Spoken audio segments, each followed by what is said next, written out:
Eu acabei de dar uma entrevista agora para Exame sobre o PL de, entre aspas, privatização da Sabesp. O que me foi perguntado foi basicamente 4 pontos. O primeiro, se a capitalização, da forma como está sendo pensada, é benéfica para a população. O segundo, se o IFC é uma boa instituição, enfim, para dar credibilidade para esse processo, e se o cronograma vai ser cumprido, né? O cronograma aí que vem sendo noticiado pelo Estado vai ser cumprido.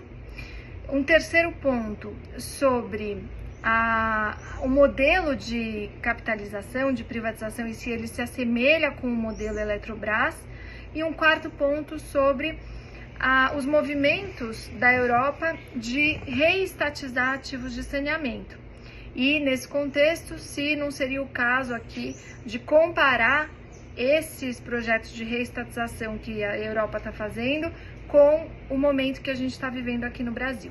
E aí eu estava aqui conversando com o Fernando e a gente resolveu gravar esse vídeo. A matéria vai ao ar hoje ou amanhã, enfim, depende aí da votação do PL, mas a gente decidiu falar aqui sobre cada um dos pontos com vocês, até para ouvir de vocês o que vocês estão achando. Para a primeira resposta, né, a gente estava dialogando, mas assim, o modelo de privatização, em linhas muito gerais, aí você me complementa, ele tem como premissas 2 principais pontos. Um primeiro que é a diminuição das tarifas e um segundo que é a antecipação das metas e para isso, portanto, a realização dos investimentos necessários para isso.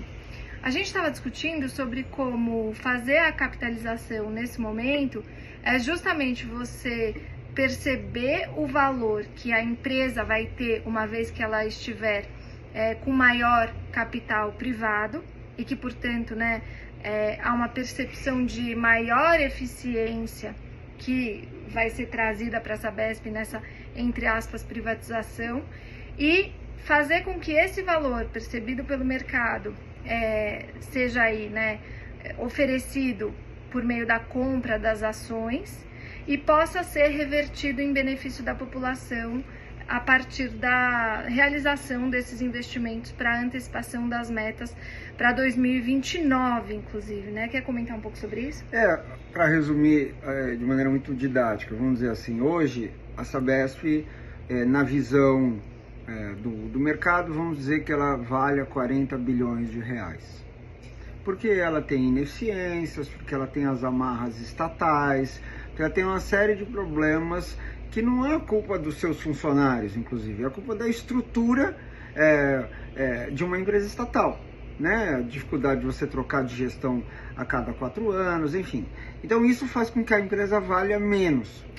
A necessidade de fazer concurso público, Exato. de se você tiver que adquirir uma caneta, um copinho de plástico, você vai ter que fazer uma licitação. Então você tem aí um regime público que, embora seja uma empresa já de economia mista, né, já com capital negociado em bolsa aqui no Brasil e nos Estados Unidos, você ainda está sujeito a esse regime. Então, voltando, se ela hoje na percepção custa 40 bilhões, quando você vai privatizar, é como se você estivesse pagando um prêmio por ela agora poder ser mais eficiente. Então eu estou comprando um carro que tinha lá um determinado trava no motor, o motor estava travado, e aí eu vou vender esse carro dizendo, olha, se você comprar esse carro, você vai poder destravar o motor. Então esse carro vai valer mais, porque ele vai ser mais potente.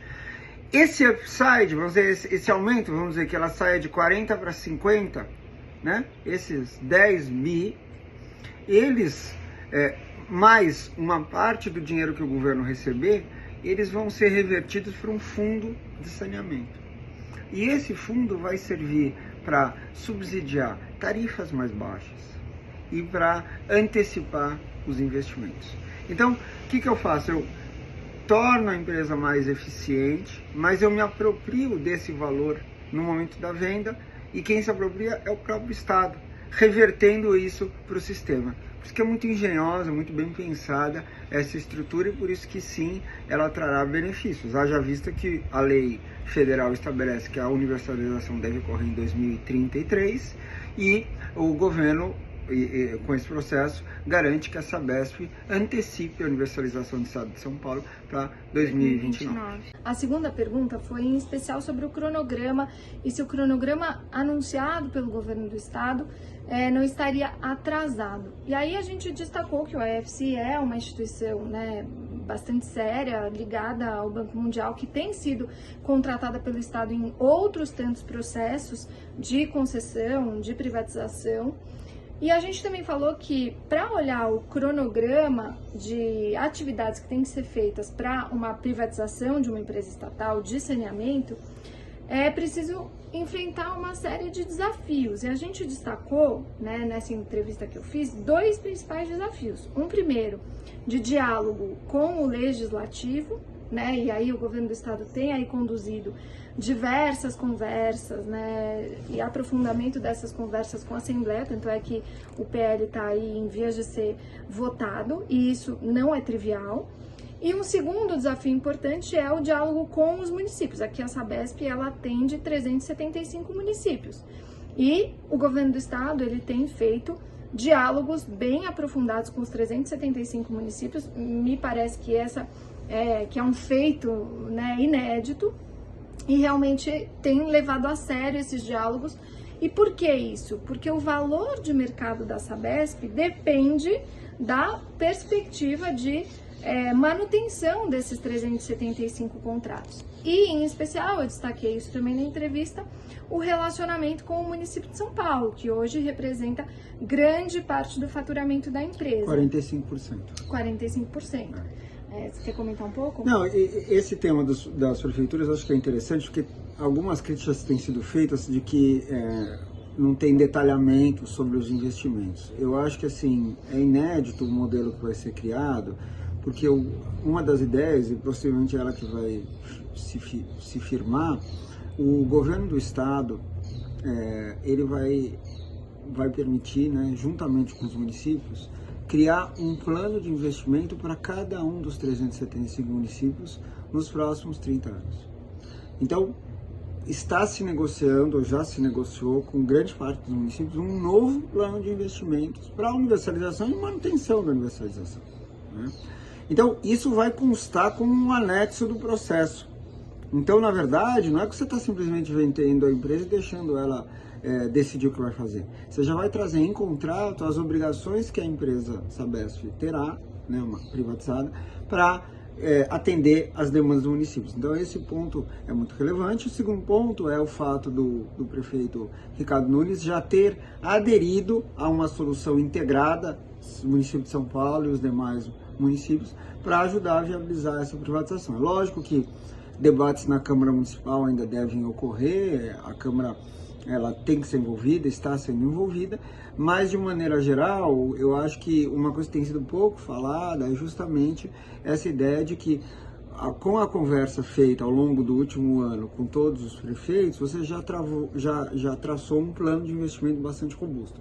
Então, do ponto de vista de gargalos para a privatização, eu diria que esses dois, se a aprovação ocorrer nos próximos dias, né, com essa conversa já muito avançada com os prefeitos, os principais gargalos vão ser equacionados. Naturalmente, agora tem um tema que é, o arcabouço está montado, agora tem detalhes de como essa venda vai ser feita, mas aí é uma conversa muito mais de roadshow, market sounding com o mercado, num ambiente mais restrito, né?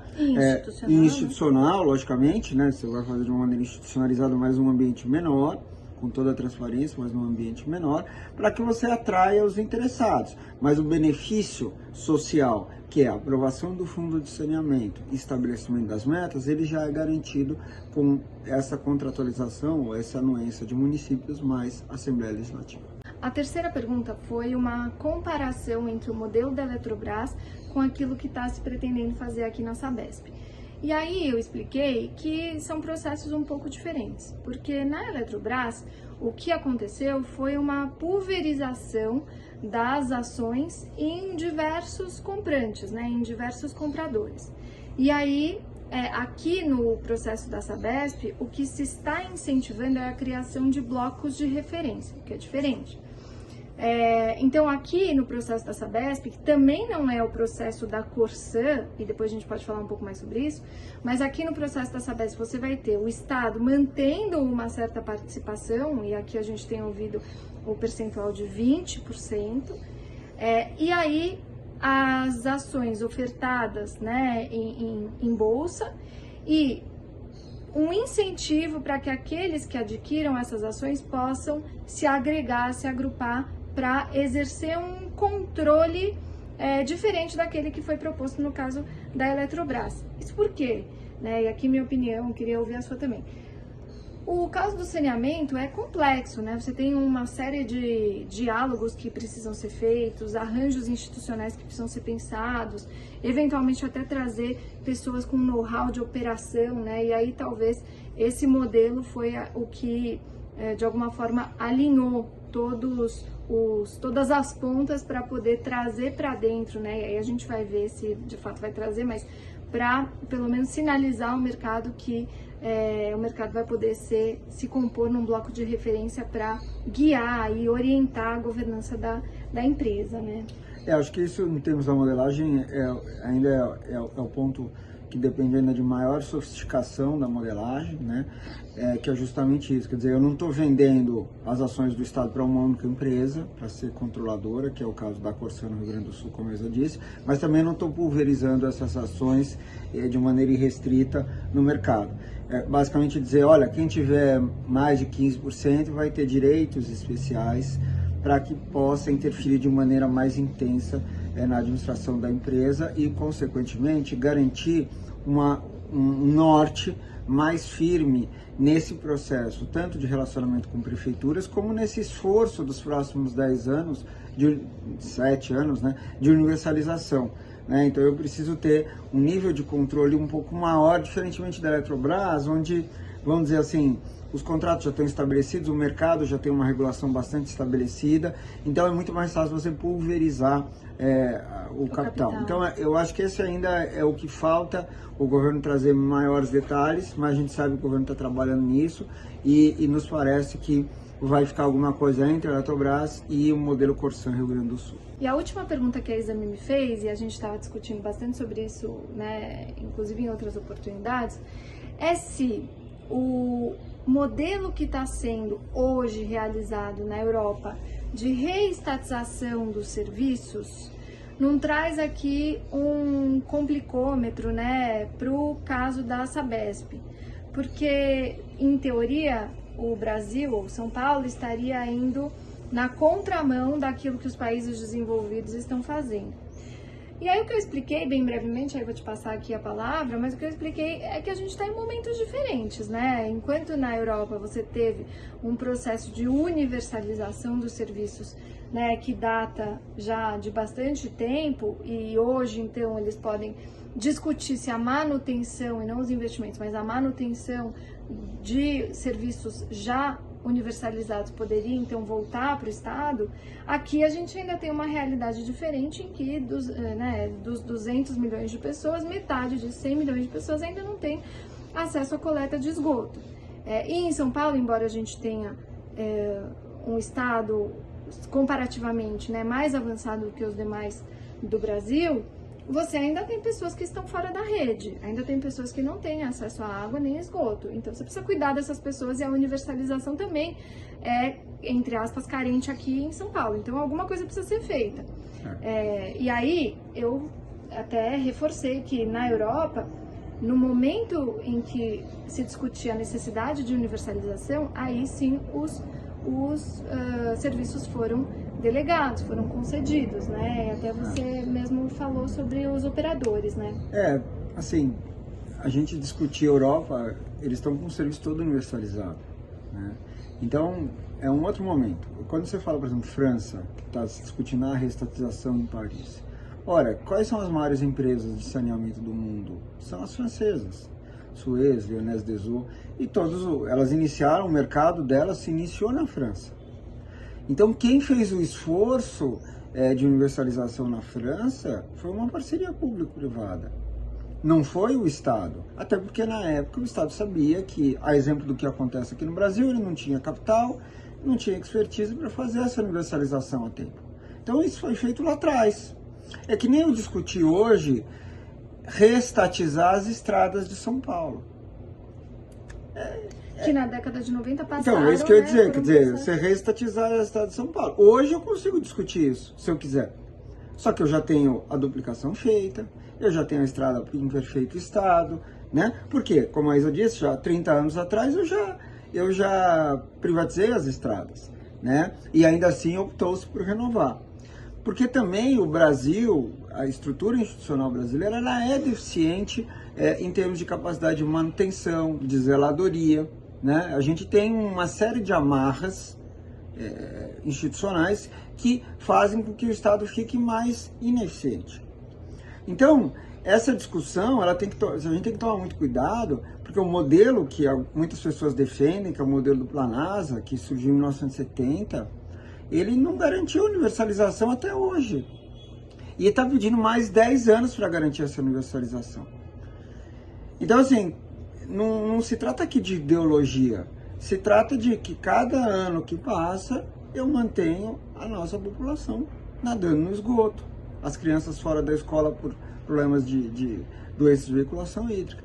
Então, a gente precisa deixar de lado essa discussão ideológica e entender que, em função das características brasileiras do nosso Estado, a gente falhou com a nossa população.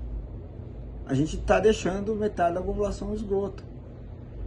E é preciso regimentar esforços públicos e privados para que a gente resolver. Então, o caminho que chega, inclusive através de um novo marco legal, a gente chegou ao absurdo de ter que escrever na lei que em 10 anos, em 8 anos, a gente tem que universalizar o serviço, senão vai todo mundo ser responsabilizado por isso. Isso aí é o básico, saneamento básico. Então, não dá para ficar se utilizando de alguns argumentos que, na minha visão, são um pouco falaciosos, porque eu estou comparando a França. Tudo bem, vamos comparar a França em 1970, porque foi lá que eles tomaram a decisão de privatizar.